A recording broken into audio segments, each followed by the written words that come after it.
अस्सलाम वालेकुम व्यूअर्स, मैं शायान खान टीम आहद बिल्डर्स की जानिब से आपको आज की इस वीडियो में खुशामदीद कहता हूँ। आज की वीडियो में हम डिस्कस करने जा रहे हैं 10 मरला के ग्रे स्ट्रक्चर के कंस्ट्रक्शन की कॉस्ट को। तो वीडियो को मजीद शुरू करने से पहले अगर आप हमारे चैनल पर न्यू हैं तो अभी सब्सक्राइब करें एंड बेल आइकन को प्रेस करें ताकि आप फ्यूचर में आने वाली हमारी तमाम वीडियोस के साथ अप टू डेट रह सकें। तो व्यूअर्स, 10 मरला की कंस्ट्रक्शन के अंदर ऑन एन एवरेज स्केल हमारे पास 3800 स्क्वायर फीट का कवर्ड एरिया आ जाता है। और अभी जो कैलकुलेशंस और जो रेट्स हम आपके साथ शेयर करने जा रहे हैं वो इसी on an average scale 3800 square feet के कवर्ड एरिया के बेसिस पे आपके साथ शेयर किए जाएंगे। तो इस वीडियो में हमने आपके साथ ना सिर्फ प्राइसेस शेयर किए हैं बल्कि आपके साथ हमने क्वांटिटीज भी शेयर की हैं। इसकी वजह यही है कि आप किसी भी दौर में अपने घर की कंस्ट्रक्शन स्टार्ट करते हैं तो ऑन एन एवरेज स्केल ये क्वांटिटी ही हमेशा से आपके घर की कंस्ट्रक्शन के अंदर इन तमाम तर मटेरियल्स की यूज होगी। तो इस वजह से आप उस दौर में जो भी मार्केट के अंदर उस मटेरियल का रेट प्रिवेल कर रहा होगा उसको इस मटेरियल के कंजम्पशन के साथ मल्टीप्लाई करके आप खुद घर की कॉस्ट की एस्टिमेशन कर सकते हैं। सो व्यूअर्स, ग्रे स्ट्रक्चर की कॉस्ट को हम 3 कैटेगरीज में डिवाइड कर सकते हैं, जिसमें सबसे पहले आ जाते हैं मेन मटेरियल आइटम्स, सेकेंडली हमारे पास आ जाते हैं other material items and thirdly total labours. जब हम इन तीनों कैटेगरीज की कॉस्ट को एडअप करते हैं तो हमारे पास आ जाती है total cost of construction of grey structure. तो व्यूअर्स, सबसे पहले अगर हम बात करें मेन मटेरियल आइटम्स की, तो मेन मटेरियल आइटम्स वो आइटम्स होते हैं जो कि सबसे ज्यादा ग्रे स्ट्रक्चर की कंस्ट्रक्शन में इस्तेमाल होते हैं। इसमें शामिल है cement, steel, bricks, crush and sand. एक 10 मरला के ग्रे स्ट्रक्चर में जिसका कवर्ड एरिया 3800 स्क्वायर फीट है, उसमें टोटल सीमेंट के 1200 बैग्स इस्तेमाल होते हैं। करंट मार्केट रेट के हिसाब से जिनकी कुल लागत बनती है 14,76,000 रुपए। इसी तरह स्टील तकरीबन 7 टन तक इस्तेमाल हो जाता है, जिसकी करंट मार्केट रेट के हिसाब से कुल लागत बनती है 18,55,000 रुपए। ब्रिक्स की अगर हम बात करें तो टोटल 1,35,000 ब्रिक्स इस्तेमाल हो जाती हैं, जिनकी करंट मार्केट रेट के हिसाब से टोटल कॉस्ट बनती है 17,55,000 rupees. Now moving on to crush, तो क्रश तकरीबन हमारी 3800 क्यूबिक फीट तक इस्तेमाल होती है, जो कि करंट मार्केट रेट के हिसाब से हमें कॉस्ट करती है 3,42,000 रुपए। और इन द एंड अगर हम रेत के हवाले से बात करें तो सैंड हमें तकरीबन 7,000 क्यूबिक फीट तक इस्तेमाल होती है, जिसकी करंट मार्केट रेट के हिसाब से टोटल कॉस्ट बनती है 4,90,000।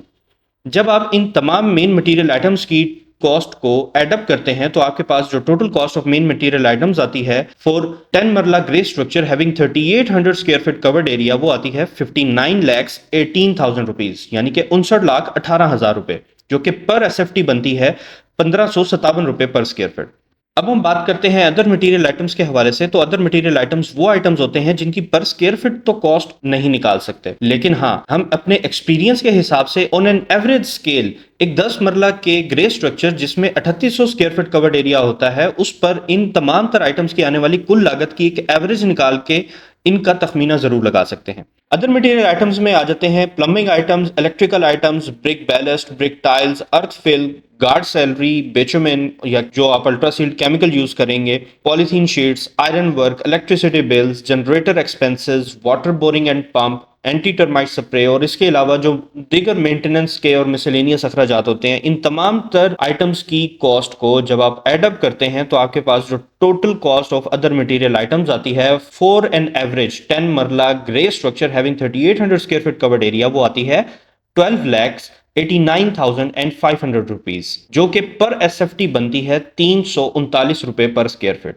Now moving on to total labours, तो एक 10 मरला के ग्रे स्ट्रक्चर पर जिसका total covered area 3800 square feet है, उस पर कॉन्ट्रैक्टर पर मार्केट रेट के हिसाब से हमें कॉस्ट करता है 13,30,000 रुपए में।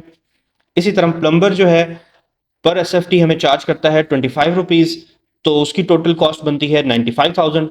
इसी तरह इलेक्ट्रीशियन भी 25 रुपीज पर स्क्वायर फीट के हिसाब से हमें कॉस्ट करता है, तो उसकी टोटल कॉस्ट भी बनती है 95,000 रुपीज। और स्टील फिक्सर की अगर हम बात करें तो वो पर टन स्टील कंजम्पशन के हिसाब से हमें चार्ज करता है, जिसकी मार्केट रेट के हिसाब से टोटल कॉस्ट बनती है 56,000 रुपीज। जब आप इन टोटल कॉस्ट को एडअप करते हैं तो आपके पास जो total cost in the form of labours आती है वो है 15,76,000 रुपीज, यानी कि 15,76,000 रुपए, जो कि पर एसएफटी बनती है 414 रुपीज पर स्क्वायर फीट। अब हम बात करते हैं टोटल कॉस्ट ऑफ 10 मरला grey structure having 3800 square feet covered area के हवाले से, तो हम इन तमाम तर main material items, other material items और टोटल लेबर्स की कॉस्ट को एडअप करते हैं तो हमारे पास आ जाएगी टोटल कॉस्ट। इन तमाम तर मटेरियल्स की और लेबर्स की कॉस्ट को जब हम एडअप करते हैं तो हमारे पास जो टोटल कॉस्ट आती है वो है 87,83,500 रुपीज़, जो कि पर एसएफटी के हिसाब से बनती है 2311 रुपये पर स्क्वायर फीट। याद रहे कि ये वो कॉस्ट है जो कि कवर्ड एरिया की है, इसमें ओपन एरिया की कॉस्ट शामिल नहीं है। तो व्यूअर्स, ये जो प्राइसेस आपके साथ शेयर की हैं, ये प्राइसेस कांस्टेंट नहीं है, फिक्स नहीं है, बल्कि ये प्राइसेस चेंज भी हो सकती हैं।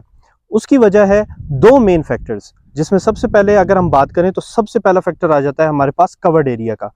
अगर आपका कवर्ड एरिया ज़्यादा होगा तो आपकी प्राइस भी ज़्यादा हो जाएगी, और अगर आपका कवर्ड एरिया कम होगा तो आपके कंस्ट्रक्शन की प्राइसेस भी कम हो जाएंगी। इसी तरह सेकंड फैक्टर है मटेरियल के रेट्स। ऑब्वियसली अगर मटेरियल के रेट्स ज़्यादा होंगे तो आपकी प्राइस भी ज़्यादा आएगी, और अगर मटेरियल के रेट्स कम होंगे तो आपकी जो प्राइस होगी, कंस्ट्रक्शन की कॉस्ट होगी, वो भी कम आएगी। तो व्यूअर्स, अगर आप भी डीएचए मुल्तान में अपना घर बनवाना चाहते हैं या आपकी कंस्ट्रक्शन के हवाले से कोई भी क्यूरी है, तो अभी नीचे स्क्रीन पर दिए गए नंबर्स पर आप फ्रीली राब्ता कर सकते हैं या कमेंट बॉक्स में कमेंट कर सकते हैं। आपकी क्यूरी को टाइमली रिस्पॉन्ड बैक किया जाएगा। तो आज की वीडियो में बस इतना ही। इंशाल्लाह आपसे मुलाकात होगी हमारी नेक्स्ट वीडियो में। तब तक के लिए अपने होस्ट शायान खान को इजाज़त दें। अपना और अपने आसपास के लोगों का ख्याल रखें। अल्लाह हाफिज़। पाकिस्तान जिंदाबाद।